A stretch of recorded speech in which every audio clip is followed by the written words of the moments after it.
कालच्या पिरियडमध्ये आपण टँजंट कशी काढायची शिकलो.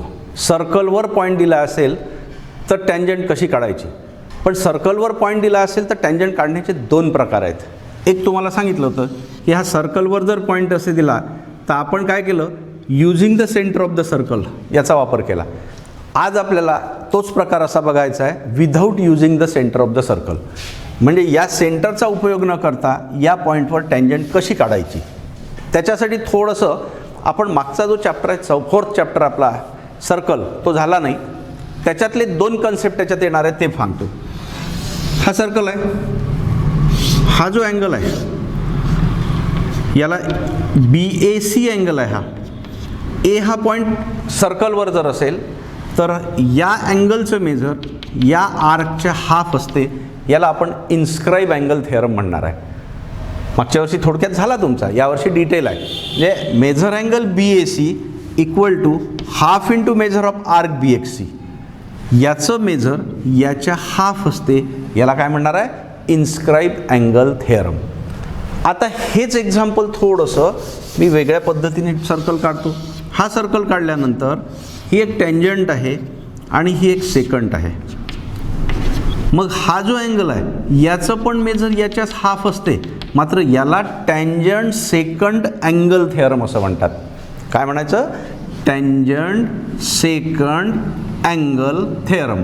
म्हणजे इथे जर हा BAC असा असेल तर याचं पण मेजर या आर्कच्या हाफ असते. आता इथे जर मी एखादा P पॉईंट घेतला आणि हे जर जॉईन केलं तर पहा बरं काय झालं, या अँगलचं मेजर याच्या हाफ असते. याला इन्स्क्राईब अँगल थेरम म्हणणार आहे आपण. आणि या अँगलचं मेजर याच्या हाफ असते. याला आपण टँजंट सेकंड अँगल थेरम म्हणणार आहे. थोडक्यामध्ये हा जो अँगल आहे तेवढाच अँगल हा असतो. म्हणून इथे आपल्याला आता टँजंट जी काढायची आहे ती आपल्याला टँजंट सेकंड अँगल थेरम याचा आपल्याला उपयोग करायचा आहे. आपण बघू त्या पद्धतीचं एक्झाम्पल कोणतं आहे ते. इथे draw a circle with centre O and radius 2.5 centimetre. एवढं तर काढता येते तुम्हाला सगळ्यांना. मग आपण तेवढं काढू. 2.5 रेडियस घ्यायची आणि त्याच्यावरून आपल्याला हा सर्कल काढायचा. काल आपण केलं कालच्या पिरियडमध्ये असं. हा काढला. पुढे काय म्हटलेलं आहे आता, draw a circle with centre O. हा centre O and radius 2.5 centimetre. Take any point P on the circle. हा मी P पॉईंट घेतला सर्कलवर कुठेही आणि अर्थातच हे आपल्याला जॉईन करायचं आहे कारण आपली रेडियस आहे 2.5 सेंटीमीटर. पुढे काय म्हटलेलं आहे, take any point P on the circle घेतला आपण. Draw a tangent to the circle from a point P without using the centre of the circle. कालच्या एक्झाम्पलमध्ये असं काहीच नव्हतं. कालचं एक्झाम्पल इथपर्यंतच होतं, draw the tangent to the circle from a point P एवढंच होतं. मग फक्त पॉईंट P पासून म्हटलं तर तुम्ही विथ युजिंग द सेंटर किंवा विदाऊट युजिंग द सेंटर दोन्ही उपयोग करू शकता. इथे मात्र तुम्हाला तसं सांगितलेलं नाही. इथे काय सांगितलं तुम्हाला, without using the centre of the circle. म्हणजे या सेंटरचा उपयोग करायचा नाही. मग काय करायचं आहे, इथे आपल्याला काय करायचं, हा जो P पॉईंट आहे इथे एखादा कोणताही पॉईंट घ्यायचा. ही आपण काय करत होतो, विथ युजिंग द सेंटरसाठी ही वाढवत होतो. ही वाढवायची नाही. आता आपल्याला काय करायचं, इथे कोणताही एखादा पॉईंट घ्यायचा ज्याला आपण Q म्हणू लागल. तर त्याच्यानंतर हे जॉईन करू, PQ जॉईन करतो. म्हणजे काय झालं, थोडक्यात एक कॉर्ड काढला आपण. जिथे टँजंट काढायची आहे त्या पॉईंटला धरून एक कॉर्ड काढला. त्यानंतर पुन्हा एखादा इथे कोणताही पॉईंट घेतला. हा समजा मी M घेतला. हे जॉईन केलं. काय झालं, ट्रँगल तयार झाला ना. हा ट्रँगल तयार झाला. आता आपल्याला इथे टँजंट काढायची आहे ना. इथे टँजंट काढायची आहे तर या ठिकाणी हा जो अँगल आहे हा अँगल पहा. आता इथे जी टँजंट आपण काढणार, ही टँजंट जर आपण काढली अशी तर हा अँगल म्हणजे याच्या हाफ आहे. तसाच हा जो अँगल आहे हा पण याच्याच हाफ आहे. म्हणून आपल्याला काय करायचं आहे, याला कॉन्ग्रुएंट अँगल इथे काढायचा आहे. लक्षात घ्या. आताच तुम्हाला जे सांगितलं की इथे टँजंट काढल्यानंतर हा जो अँगल आहे या अँगलचं मेजर या आर्कच्या हाफ आहे. कारण ही सेकंड आहे आणि ही टँजंट आहे. याला आपण टँजंट सेकंड अँगल थेरम असं म्हणणार आहे. मग त्याचप्रमाणे हा जो अँगल आहे या अँगलचं मेजर याच आर्कचे हाफ आहे, त्याला इन्स्क्राईब अँगल थेरम म्हणणार आहे. म्हणून याला कॉन्ग्रुएंट अँगल इथे आपल्याला काढायचा आहे. मग आता आपण कॉन्ग्रुएंट अँगल कसा काढतो हे तुम्हाला माहिती आहे सगळ्यांना. कॉन्ग्रुएंट अँगल एकदम बेसिक कन्सेप्ट जेव्हा पाहिले आपण त्यावेळेला बघितलं. पुन्हा पहा, याला कॉन्ग्रुएंट अँगल इथे काढायचा आहे. तो काढण्याकरता आपण सगळ्यात पहिल्यांदा इथे ठराविक अंतरावर एक चॉप मारतो. हा मारला, पहिल्याच पिरियडमध्ये झालं आपलं, लक्षात घ्या. तेवढंच अंतर कायम ठेवून इकडे काढायचं आहे, म्हणून इथून मी हा चॉप मारला. बघा, हा चॉप मारला. लक्षात आलं का सगळ्यांच्या? तुम्हाला आठवते का? पहा, कॉन्ग्रुएंट अँगल कसा काढला होता आपण? हा अँगल दिला होता. मग त्याला कॉन्ग्रुएंट अँगल इथे जर काढायचा असेल तर काय करत होतो आपण? सगळ्यात पहिले इथे ठराविक अंतरावर चॉप मारत होतो. हा जो चॉप मारला तेवढ्याच अंतरात इथे चॉप मारत होतो, आठवते? मग इथून तर एवढं डिस्टन्स मोजून घेत होतो आणि इथून याला चॉप मारत होतो आणि मग हे जॉईंट करत होतो. सेम प्रोसिजर इथे करायची आपल्याला. काय केलं आपण? पहिल्यांदा ठराविक अंतरावर हा चॉप मारला, मग त्याच्यानंतर इथून याला हा इथून चॉप मारला, कारण याला कॉन्ग्रुएंट अँगल इथे काढायचं आहे आपल्याला. मग काय करायचं आहे? हे जे डिस्टन्स आहे हे डिस्टन्स इथून तर इतकं हे चॉपच्या साहाय्याने मोजून घ्यायचं आहे. ह्या इथून इतकं हे डिस्टन्स मी मोजून घेतलं, ठीक आहे. हे मोजल्यानंतर याला आपल्याला इथून याला चॉप मारायचा आहे. हा मारला चॉप आपण. आता आपल्याला इथून सेगमेंट लाईन काढायची आपल्याला. पाहता इथे हा जो चॉप आहे हा एक चॉप आला आणि हा झाला दुसरा. हा पी पॉईंट आणि हा पॉईंट इथून जाणारी आपल्याला एक लाईन काढायची आहे. पहा,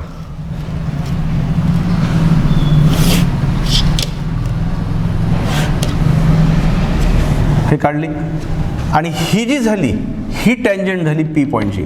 आता ही आपण हे करू, या अँगलचं मेजर हा जो आर्क आहे या आर्कचे हाफ आहे की नाही. त्यानंतर हा जो अँगल आहे याचंही मेजर याच्याच हाफ आहे ना, कारण ही टँजंट आहे आणि ही सेकंड आहे. म्हणून याचं मेजर आणि याचं मेजर सेम आहे, म्हणून आपण याला कॉन्ग्रुएंट अँगल इथे काढला. ही झाली टँजंट. इथे आपल्याला लिहिता येईल line L is tangent at point P without using the center of the circle. With using the centre of the circle म्हटलं तर आपण काय करतो? हे सरळ वाढवत होतो, मग याला इथे चॉप मारत होतो आणि मग इथे परपेंडिक्युलर बायसेक्टर काढत होतो. याचा आपण उपयोग केलेला नाही. अजून एक एक्झाम्पल बघू आपण असंच without using the centre of the सर्कलचं. इथे मी हे बदलवून टाकतो आकडे. फक्त हे 2.5च्या ऐवजी 2.8 घेतो. हे बाकी सगळं जसच्या तसंच पीच्या ऐवजी .Q घेतो. इथे Q घेऊ, ठीक आहे. आता पुन्हा काय करायचं आहे आपल्याला? पुन्हा आपल्याला एक सर्कल काढायचा 2.8 सेंटीमीटर रेडियस असलेला. हा काढला मी. 2.8 सेंटीमीटर रेडियस असलेला सर्कल काढला. त्याचा सेंटर काय सांगितलं आपल्याला? O द्या म्हणते. हा दिला मी O. त्यानंतर सांगितलेलं आहे आपल्याला take any point Q on the circle. हा पॉईंट मी घेतला Q. मग काय करायचं आपल्याला? Q पॉईंट घेतल्यानंतर इकडे कोणता तरी पॉईंट घ्यायचा. समजा मी A घेतला, इथे कोणता तरी घ्यायचा, तो B घेतला. हा कॉर्ड जॉईंट करायचा. AQ कॉर्ड जॉईन केला.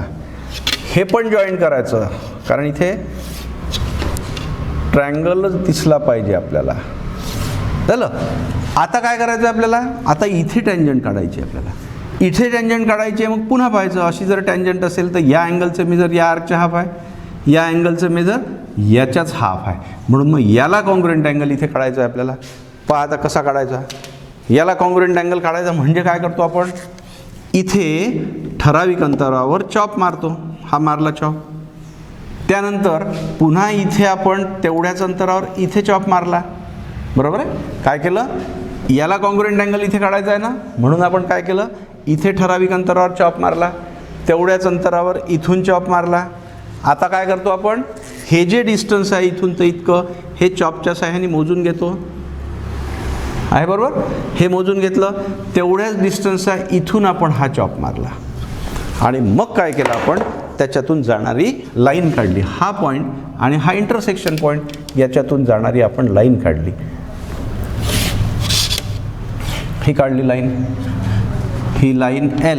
आता पहा याला कॉन्ग्रुएंट अँगल इथे आला, कारण याचं मेजर याचे हाफ आहे, याचं मेजर याच्याच हाफ आहे, म्हणून हे दोन अँगल कॉन्ग्रुएंट आहे. मग ही line L is the tangent at point P, अर्थातच without using the centre of the circle.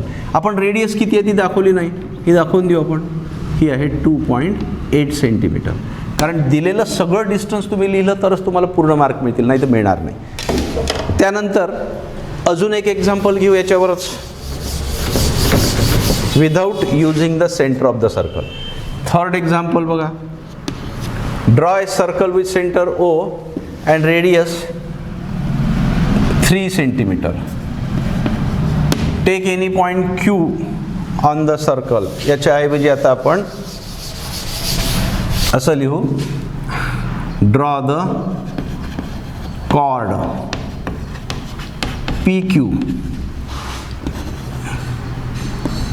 in the circle and construct tangents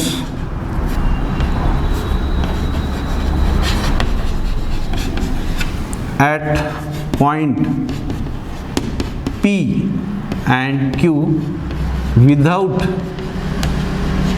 using the center of circle, without using the center of the circle. पुन्हा तसंच सगळं. 3 centimetre radius असलेला circle काढायचा आहे, हा काढतोय मी. 3 centimetre radius असलेला सर्कल काढला.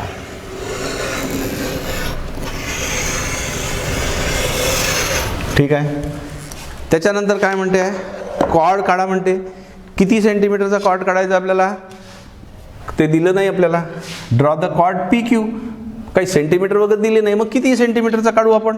हा काढला मी कॉर्ड समजा इथे. जर त्याची लेंथ दिली असेल तर मग तो मोजून काढावा लागेल आपल्याला. हा झाला सेंटर O, हा झाला P आणि Q. कॉर्ड काढला. आता हा कॉर्ड काढल्यानंतर तुम्हाला पुढे सांगितलेलं आहे की P आणि Q पाशी without using the centre of the circle. मग आता इथून मी एक पॉईंट इथे घेतो, हा काढला. हा दुसरा पॉईंट घेतला, हे काढलं. त्याला कोणतं तरी एक नाव देऊ. त्याच्यानंतर आता आपल्याला काय करायचं आहे, आता P पाशी आणि Q पाशी टँजंट काढायची. Q पाशी टँजंट काढायची म्हणजे पुन्हा विचार करा, अशी टँजंट काढायची म्हणजे याला कॉन्ग्रुएंट अँगल इथे काढायचा आहे. तो पहिले काढून घेऊ आपण. पुन्हा इथे आता जसं 2 एक्झाम्पलमध्ये केलं तसंच आहे.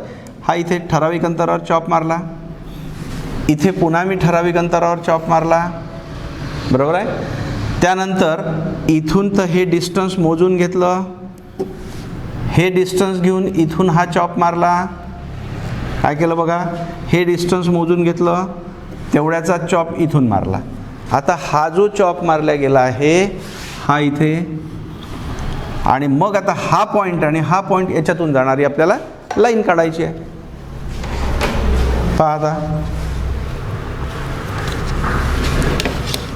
हा Q आणि हा इंटरसेक्शन पॉईंट याच्यातून जाणारी आपल्याला लाईन काढायची आहे. ही झाली टँजंट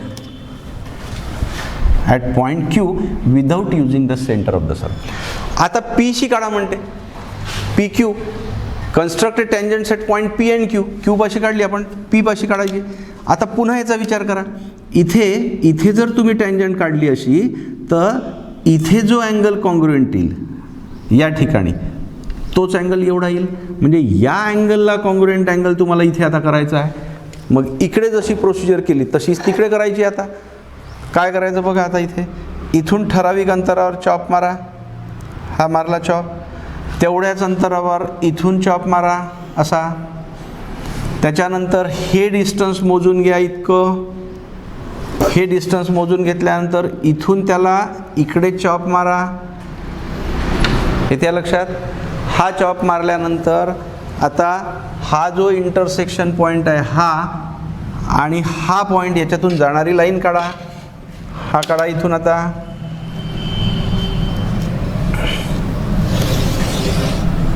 ही लाईन काढली आपण आणि ही लाईन समजा एम असेल तर इथे हा जो अँगल आहे या अँगलचं मेजर आणि या अँगलचं मेजर कॉन्ग्रुएंट आहे. लक्षात आलं का तुमच्या? मग मी इथे आता लिहितो line L and line M are the tangents at points P and Q without using the center of the circle. म्हणजे आपण without using the centre of the सर्कलचे 3 एक्झाम्पल मी घेतले. आता त्या टेक्स्टबुकमधले तुम्हाला शोधायचे आहे की without using the centre of the circle कोणते आहे, ते सगळेच्या सगळे तुम्हाला करायचे आहे. मला असं वाटते प्रॅक्टिस सेटमध्ये पाहायचे आणि प्रॉब्लेम सेटमध्ये पाहायचे. प्रॅक्टिस सेट 4.2 मध्ये एक्झाम्पल 3rd आणि प्रॉब्लेम सेट 4 मध्ये एक्झाम्पल नंबर 3rd. हे 2 एक्झाम्पल तर आहेच without using the centre of the circle. त्याच्याशिवाय मी तुम्हाला 2 एक्झाम्पल एक्स्ट्रा पाठवणार आहे, ते तुम्ही सोडवायचे. म्हणजे आपले आता टँजंटचे 2 प्रकार झाले. त्यापैकी पहिला झाला सर्कलवर पॉईंट दिला असेल तर पण with using the centre of the circle, आणि दुसरा सर्कलवर जर पॉईंट दिला असेल तर पण without using the centre of the circle. असे 2 प्रकार पाहिले आपण. उद्याच्या पिरियडमध्ये आता सर्कलच्या बाहेर पॉईंट दिला असेल तर त्याला टँजंट किती निघतात आणि त्याचं कन्स्ट्रक्शन कसं करायचं हे आपण उद्याच्या पिरियडमध्ये बघणार आहे. आज आपण इथेच थांबू.